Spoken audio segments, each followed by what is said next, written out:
గుండెపోటు చాలా వరకు తెల్లవారుజామునే సంభవిస్తుంటుంది. ఇందుకు ప్రత్యేకమైన కారణాలు కనిపిస్తాయి. అలాగే వారంలో సోమవారం నాడు గుండెపోటు కేసులు ఎక్కువగా గమనిస్తున్నట్లు డాక్టర్లు పేర్కొంటున్నారు. మిగతా రోజులతో పోలిస్తే సోమవారం రోజున గుండెపోటు రావడానికి వారాంతపు అరాచక జీవనశైలి, సోమవారం మొదలయ్యే పని ఒత్తిడి కారణంగా ఉంటున్నాయని పరిశోధనలు సైతం పేర్కొంటున్నాయి. ఈ నేపథ్యంలో మండే హార్ట్ అటాక్స్ ముప్పు గురించి ఇప్పుడు తెలుసుకుందాం.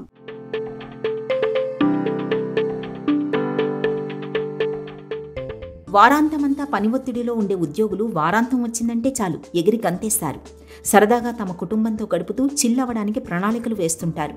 తర్వాత వచ్చే సోమవారంతో మళ్లీ షరా మామూలే, తిరిగి ఆఫీస్ దారి పట్టాల్సిందే. అయితే తాజాగా జైపూర్లోని సవాయి మాన్సింగ్ హాస్పిటల్ చేసిన ఓ సర్వే సోమవారం ఉద్యోగులపై పనిభారం మాత్రమే కాకుండా వారి గుండెపై భారం కూడా ఎక్కువే పడుతుందని తెలిపింది. వారాంతంలో సంతోషంగా గడిపి మళ్లీ ఆఫీస్కి వచ్చేసరికి అప్పటికే ఉన్న పెండింగ్ వర్క్స్, బాసులతో మీటింగ్స్, డెడ్లైన్లు వంటివన్నీ ఒకేసారి మనపై పడ్డంతో ఆ ప్రభావం ఆరోగ్యంపైన ఉంటుందని తాజా సర్వే పేర్కొంటోంది.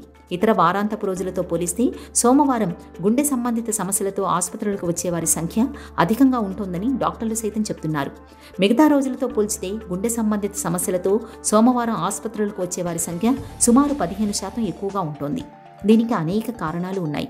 వారాంతంలో రోజులా కాకుండా ఎక్కువసేపు నిద్ర లేకుండా ఉండడం, జంక్ ఫుడ్ తినడం, మద్యపానం, పార్టీలు వంటి వాటి వల్ల శరీరంపై ఒత్తిడి కాస్త ఎక్కువ పడుతుంది. సోమవారం వీటితో పాటు పని ఒత్తిడి, మీటింగ్ టెన్షన్లు కూడా చేరడంతో హార్మోన్లపై ఒత్తిడి పెరిగి గుండె సంబంధిత వ్యాధులకు కారణమవుతుందని నిపుణులు పేర్కొంటున్నారు.